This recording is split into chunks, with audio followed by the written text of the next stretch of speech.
Hello, everyone, and welcome to another episode of Jazz Talk Show. Today, I'll discuss the current situation of COVID all around the world. I'll try to show certain facts to understand what is necessary for COVID to finally end in this world. I'll try to show where we are in terms of it at the moment all around the world. Also, I'll make a little analysis to understand whether politics and business interests are playing a part in obstructing an end to COVID. How would COVID end? The end of COVID would happen when the population of the entire world achieves an immunity. This would happen in one of the two ways: vaccination, and if the body is able to fight COVID on its own. When all the people in a region attains one of these two, then that region is said to have achieved what is called as herd immunity. When all regions in the world attains herd immunity, then we will see an end to COVID. If certain regions in the world achieves herd immunity, it is not going to end COVID. Even if 100% vaccination is done in a country, the people in the country will not be safe from COVID until the rest of the world has been vaccinated or has achieved herd immunity. Let us see why. This is because if the virus stays alive in a place for too long and gets the chance to multiply for too long, then there is a great possibility that the virus would change a lot, and this would create a whole new structure of that virus called as a new strain. This happens when the virus is killed inside a body over a long period of time, or if the virus has infected too many people in a region. If a major new strain gets created, then the current vaccines that we have today may not work on them. Therefore, if the whole world is not vaccinated and in a region the virus is able to get inside a lot of unvaccinated human bodies, then a new strain of COVID can get created. And an existing vaccinated person may not be able to fight that strain of COVID. In the past 1 year, four major strains have already come to existence which have caused major concerns whether vaccines will work on them or not. These four major strains are the Brazil strain, the UK strain, the South African strain, and the Denmark strain. We still do not have enough data to understand whether all the vaccines that exist today are able to fight all the strains that have developed in the last 1 year of COVID.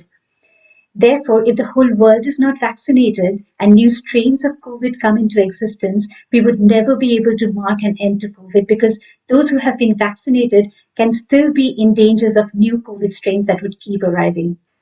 Let us see what is the current situation of the vaccine rollout in the entire world today. There are 7.9 billion people in the entire world. So far, 528 million vaccine doses have been given worldwide. The latest rate of vaccination is around 13.8 million doses a day around the world. This would mean that at the current rate, it would take roughly 570 days to vaccinate the whole world's population. This is around 1.5 years. But is the vaccination happening evenly across the world so that we can actually think of achieving it in the next 1.5 years? Far from it. The rollout of vaccines in the developed countries and the richer countries are completely different from what is happening right now in developing countries and poorer countries. Let us see which countries have been the most successful in vaccinating their population so far. If we look at the graph, the top countries that have vaccinated the maximum number of people with at least one dose of vaccine are number one, the United States, followed by India, followed by UK, and followed by the various countries in the EU.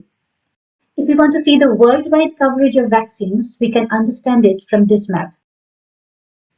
The darker colors mean that greater number of people have got vaccinated there.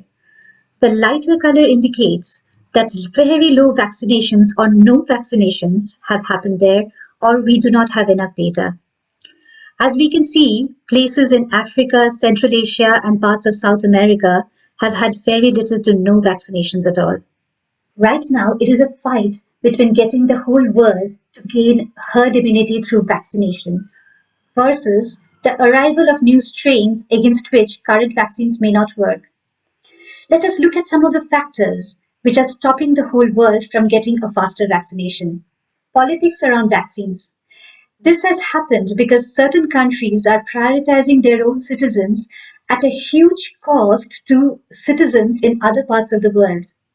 For example, certain countries which are richer have purchased a huge excess of vaccines, sometimes up to 9 times their population, while there is completely no vaccines available to other large parts of the world. This behavior has got a new name, which is called as vaccine nationalism.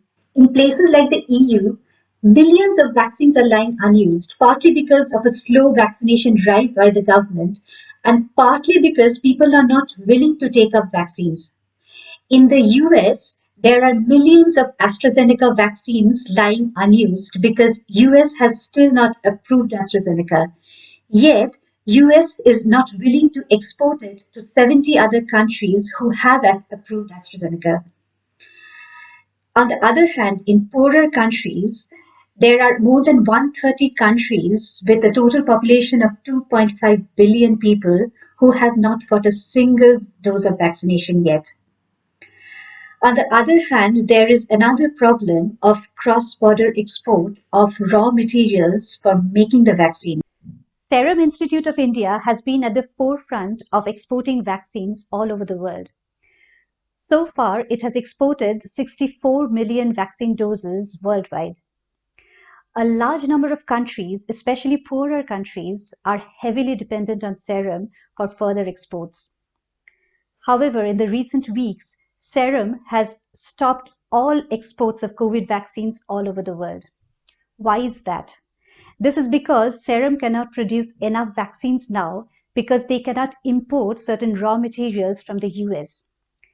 The US has recently and suddenly invoked an act called Defense Production Act DPA, by which they can stop all COVID-related raw materials from getting exported anywhere in the world just to prioritize their own country. The result of this is that suddenly a lot of countries in the world are left with no vaccines. UK's vaccine imports from India has also got halted. This kind of vaccine nationalism is finally going to hurt the people of the country where they are practicing this kind of vaccine nationalism. This is because no region is safe unless every region in the world is safe from COVID. The other huge problem to faster vaccination is the patent protection by pharma companies.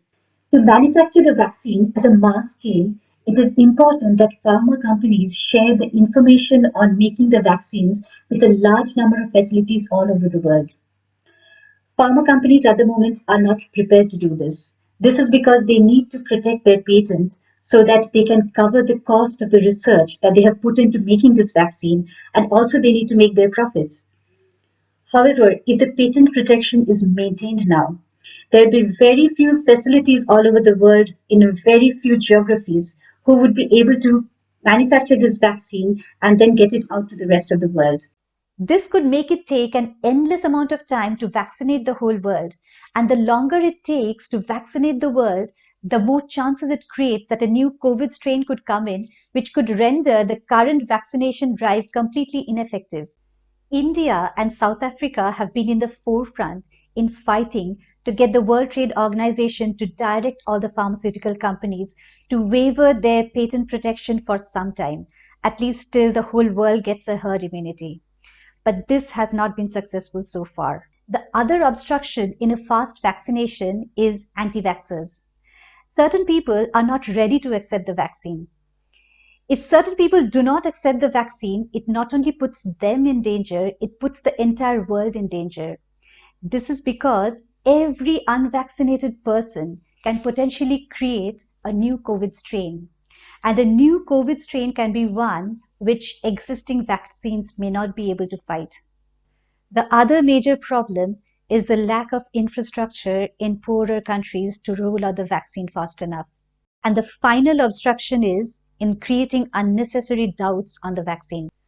For example, recently, many countries in the EU banned the use of AstraZeneca vaccines, stating that it was causing blood clots. Yet, some of the most trusted scientific agencies like the European Medicine Agency and the WHO vehemently stated that AstraZeneca was safe to use.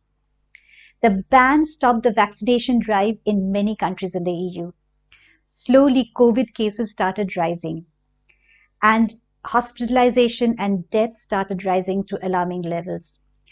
Finally, EU scientists agreed that the ban on AstraZeneca vaccines should be lifted.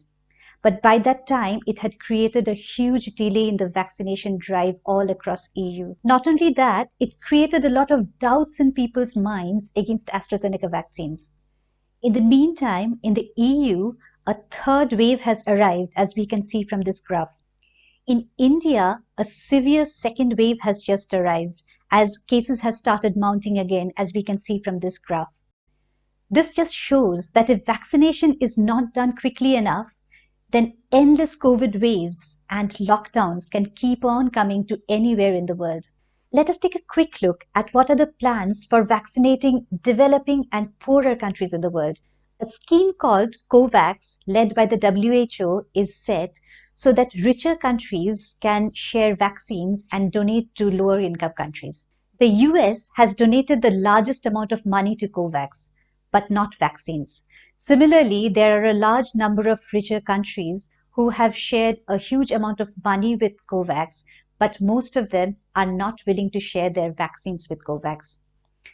In February, Ghana became the first country to receive vaccines through COVAX. This was around 600,000 AstraZeneca vaccines that was given by Serum Institute of India. The current plans to donate vaccines to the poorer countries in the world are not at all enough to vaccinate them.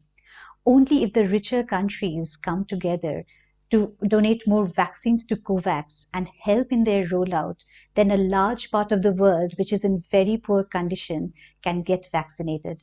And only that will mark an end to COVID.